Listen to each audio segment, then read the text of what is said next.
여기에서는 여기에 있고 다른 데서는 여기 주베룩 스킨 하나 있다. 여기 있고 여기 몇 개 안 보이네요.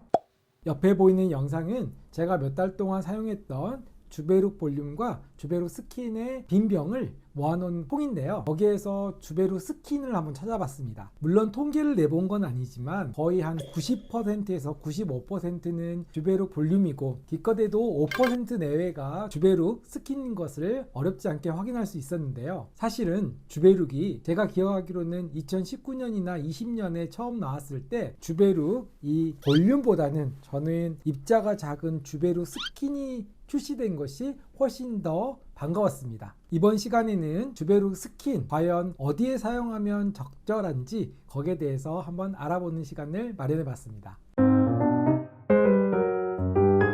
앞에 보시는 스컬트라나 주베룩은 두 개 다 콜라겐을 유도해주는 제품입니다. 성분명은 조금 차이가 있습니다. 마치 오른손잡이 포크, 왼손잡이 포크 이런 정도의 차이인데요. 콜라겐을 유도해주는 성분의 입자 크기에 따라서 세 가지로 나눠 본다면 대, 중, 소 이렇게 세 분류로 나눠 볼 수 있지만 두 가지로 만약에 나눈다면 저는 스컬트라와 주베룩 볼륨은 입자가 큰 거, 주베룩 스킨은 입자가 작은 거 이렇게 두 가지로 나누고 싶습니다. 제가 작년에 만들었던 영상 중에서 입자 크기를 스컬트라는 사과, 주베룩 볼륨은 토마토, 주베룩 스킨은 방울토마토 이렇게 비교해 본 적이 있습니다. 주베룩 제품이 출시되기 전까지 오직 스컬트라만이 콜라겐 유도제로 사용됐을 때에는 상대적으로 입자가 크기 때문에 모든 부위를 다 커버하기는 어려웠습니다. 하지만 입자가 작은 주베룩 스킨이 나오면서 이제는 예전에 시술하지 못했던 다양한 분야를 콜라겐 유도제로 시술할 수 있는데요. 제가 주로 시술하는 몇 가지 분야를 말씀드리면 피부가 얇은 데는 스컬트라나 주베룩 볼륨을 시술하는 게 부적절합니다. 가장 대표적인 부위가 바로 저는 눈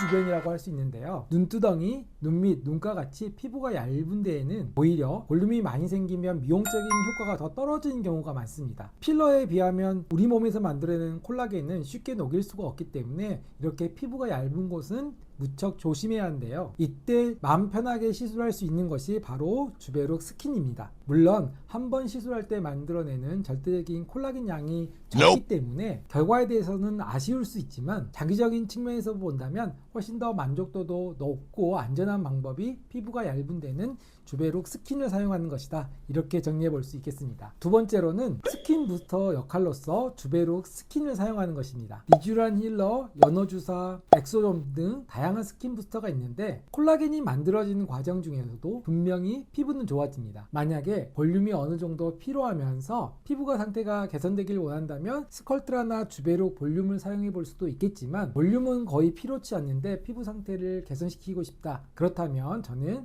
스킨 부스터의 역할로서 주베룩 스킨을 추천해 드립니다. 세 번째로는 아주 얇고 섬세한 흉터를 개선할 때 모공성 흉터나 아니면 아주 살짝 긁혀서 미세하게 표시가 나는 부위 같은 경우에는 주베룩 볼륨을 사용하기보다는 그럴 때는 주베룩 스킨처럼 아주 섬세하게 콜라겐을 만들어내는 제품이 더 효과적일 수 있습니다. 실전에서 깊은 흉터를 주베룩 볼륨으로 먼저 여러 번 시술해서 어느 정도 볼륨이 차올랐을 때 마무리 단계에서 섬세하게 다듬는 역할로서 주베룩 스킨을 이용할 수도 있습니다. 마지막으로는 특정 부위의 볼륨을 원하긴 하는데 너무 과한 볼륨은 절대 싫고 아주 섬세한 볼륨만 원한다고 할 때는 고객님들에게 충분히 설명한 다음에 주베룩 볼륨이나 스컬트라보다는 이때 주베룩 스킨으로 시술해 볼 수 있습니다. 병원에 오시는 많은 분들이 피부가 조금 더 두꺼운 부위에 어느 정도 볼륨이 있기를 원하기 때문에 스컬트라나 주베룩 볼륨을 주로 사용하지만 앞서 말씀드린 것 같은 특수한 상황일 때는 입자가 큰 이런 제품 대신 주베룩 스킨을 적절하게 사용하는 것이 결과적으로 만족도를 높일 수 있는 방법이다.